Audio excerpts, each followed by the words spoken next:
Hey, it's your guy Tyrrell back with the interviews. Manchester City, Chelsea, two of the previous Premier League title winners clash at the Carabao Cup final, but it took penalty kicks for Manchester City to prevail. How did they do it? Where did Chelsea go wrong? Don't worry, here at the interviews, we've got you covered. So on this edition of the interviews, we're going to briefly break down how City were able to beat Chelsea.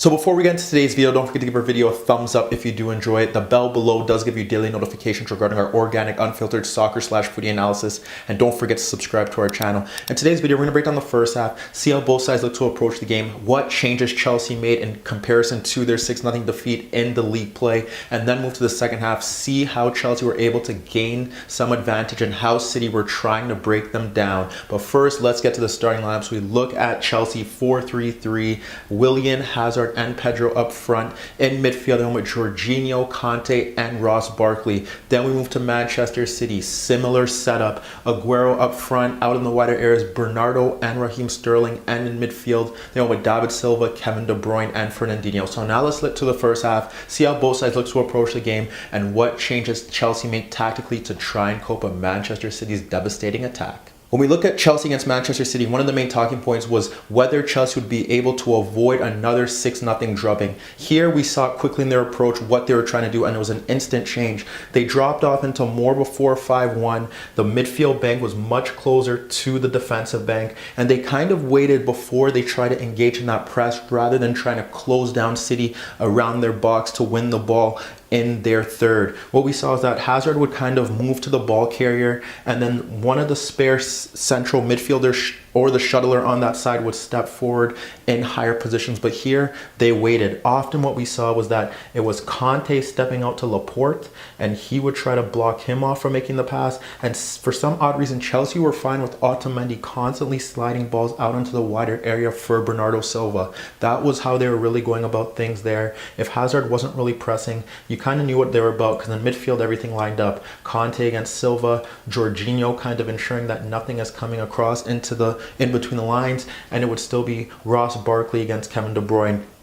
In those earlier stages as well, we saw De Bruyne trying to take up advanced positions, and that would see Barkley look to track his run and avoid passes being played into him. That was kind of how they were going about things. There were some times where we saw Conte sitting on Silva, Barkley moving over to Fernandinho to press him on the rare occasion, and that would see Jorginho having to come across to press Kevin De Bruyne. But Chelsea were really mixing it up there in midfield. That's how they were kind of going about things. And one of the key issues that they really try to avoid was City having their midfield runners bomb in behind the fullbacks, because we saw that often at the Etihad Stadium, and it was too simple. It was very easy because Chelsea's midfield bank was further up the pitch, and there was space for them to run into those channels. What we saw here was that Chelsea ensured that they matched up in the wider areas and that there were no overloads. So with that being said, it would be Walker against Willian. You'd have De Bruyne tracked by Barkley, and that would leave Emerson against Bernardo Silva. On the opposite flank, Pedro, Zinchenko,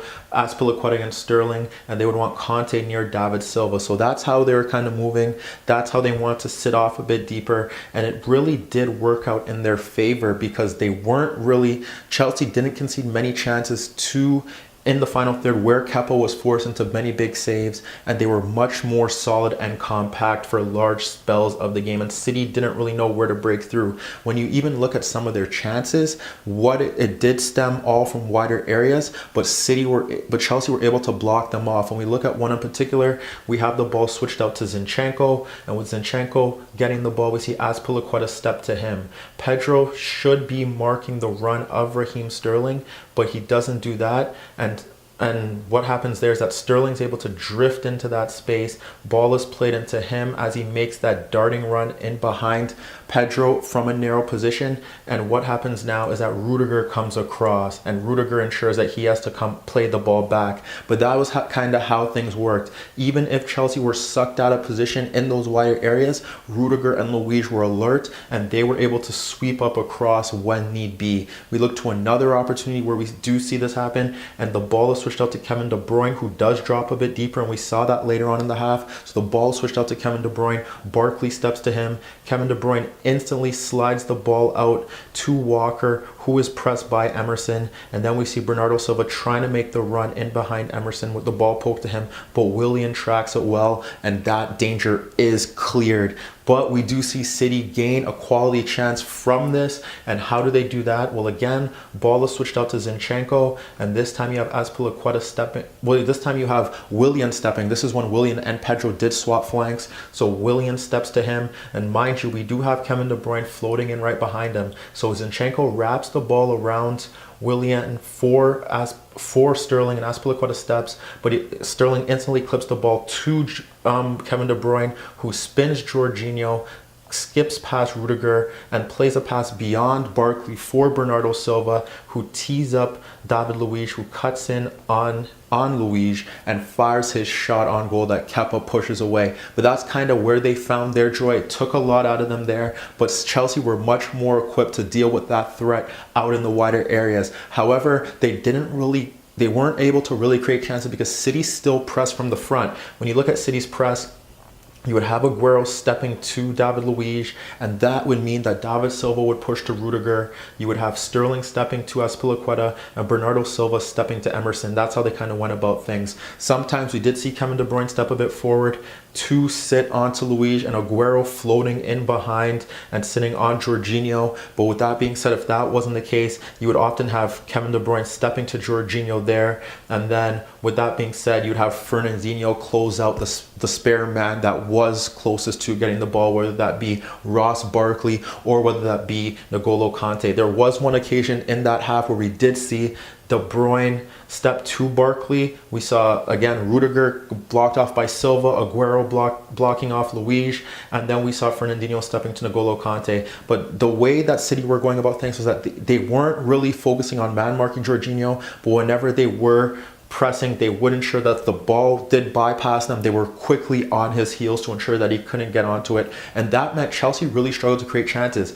The only ones that really come to mind, David Luiz playing diagonals in between Zinchenko and Laporte for N'Golo Kante breaking free, but although his first touch was good, he was unable to break forward due to Zinchenko. The second opportunity is again Luiz playing a ball in between Kevin De Bruyne and Sergio Aguero for Pedro to the left of Fernandinho, but he can't combine with Kante. And then finally, towards the end of the half, Willian poking the ball across Otamendi for Hazard to break free, and he does well to skip past Otamendi and Laporte on a few occasions, but his shot is blocked. When you break things down as a whole, you see how Chelsea are kind of going about things. 4-5-1, blocking out space in the wider areas just by ensuring that they had their numbers right and they had spare men filling in. Like I said, even if you didn't have, let's say, Barkley stepping in, Jorginho would come across for him, and Jorginho would come across on the other side if Kante wasn't available. So they were working hard as a unit to block off those overloads in the wider areas, and City really struggled to create chances in that opening half. So now let's get to the second half, see if anything changed and how Chelsea were able to push forward to cause City some problems.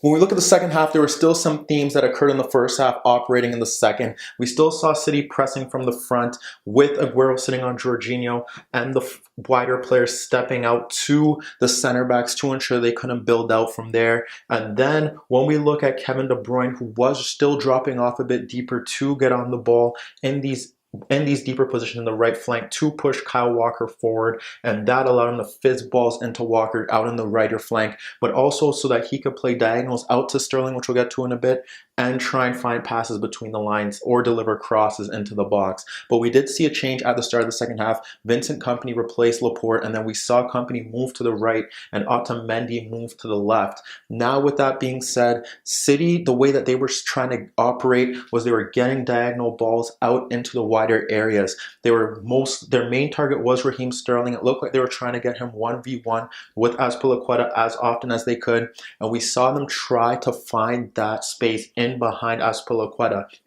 In the earlier stages, we see Kompany, who was stepped to by Ross Barkley, shift the ball out to Bernardo, and Bernardo is closed down by Emerson. But then we see Kevin De Bruyne from a deeper position run in between Willian and Jorginho to get the ball back, and he instantly spins Jorginho and tries to clip a ball to Sterling in that left channel, but it was overhit. Shortly after that, we see De Bruyne and we see Kompany play diagonal balls out to Sterling, and we see David Silva make the run across Conte in between the space behind Azpilicueta, but on both occasions, Rudiger came across to deal with that threat. That was kind of how City were going about their business. They kind of dropped off in terms of their pressing, and Chelsea were able to move forward as the half wore on. But what happened here was that Chelsea were finding space in the left channel for Eden Hazard to break on the counterattack. We look at one occasion, simple ball, played, squared ball from Rudiger to Emerson. Bernardo tries to close him down, and we see the ball played in between Kompany and Kyle Walker for Eden Hazard to break into that channel. And as he breaks forward in a 1v1 battle, he goes 1v1 with Otamendi, but he is unable to get by him. That was one opportunity where we saw Hazard get the better out of him. Shortly after that, we saw Willian, after a hoofed ball was played into Emerson, who cleared it in his box to Willian. We saw Willian smash a ball in between the center backs for Eden Hazard to break free down the left channel.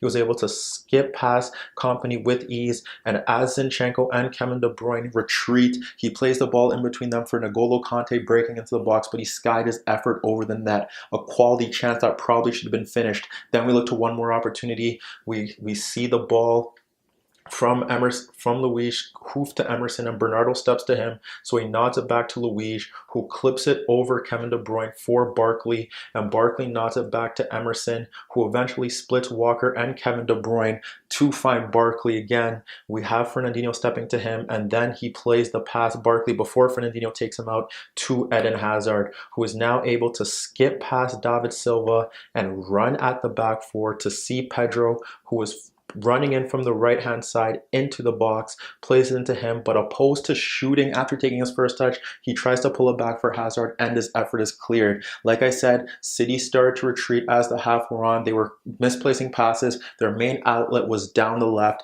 Chelsea's was down the left as well through Eden Hazard on the counterattack. Eventually, we saw some changes. We saw Gundogan come into the game. He replaced Silva. Then eventually we did see Kevin De Bruyne come off for Leroy Sané, and that pushed Bernardo Silva out into midfield. And with that being said, with Bernardo Silva moving out into midfield, that pushed Sterling to the right and Leroy Sané to the left, get more width out in those spaces. Chelsea also turned to Loftus-Cheek for Barkley, Hudson-Odoi for Pedro. With that being said, that's how they were kind of working it. No real definitive changes, but eventually Fernandinho did come off towards the end of the second half. And with that being said, it saw City move to Danilo and move to a more of a 4-2-3-1 with Bernardo playing in behind Aguero and Danilo and Fernandinho sitting off a bit deeper. Nothing really happened in extra time. We did see Higuain eventually come on, and what ended up happening here was there was one golden opportunity, well, two to be exact, one off the counterattack where Sané was able to get past Rudiger. Aguero picked up the loose ball, fired a shot on goal. Then we saw Danilo again sliding out to Sterling, right-hand side, skips past Emerson, was able to get the poked effort past Luis, and pulls it back for Aguero, but Azpilicueta tracks it well and blocks the shot, and Kepa was able to push it away. Well, besides that and the Kepa incident with Sarri, City were able to finish this off in penalty shots, but they did it the hard way, because when we break things down, we look at Chelsea dropping off to more of a 4-5-1, closing up the spaces in wide areas, finally growing into the game and finding a threat through Eden Hazard, but unable to finish the job, whereas City didn't create as many chances, and you could say on the day weren't at their best. But let me know what you guys think. Should Maurizio Sarri use the system going forward, specifically in the big games, to help Chelsea finish in the top four? And what about Manchester City? Not at their best today, but they win their first trophy. Can they go for the quadruple? Meet me in the comments below. Don't forget to upload videos every day, and don't forget to subscribe to my channel. If you like this video, give it a thumbs up. And that was your daily dose of the interviews.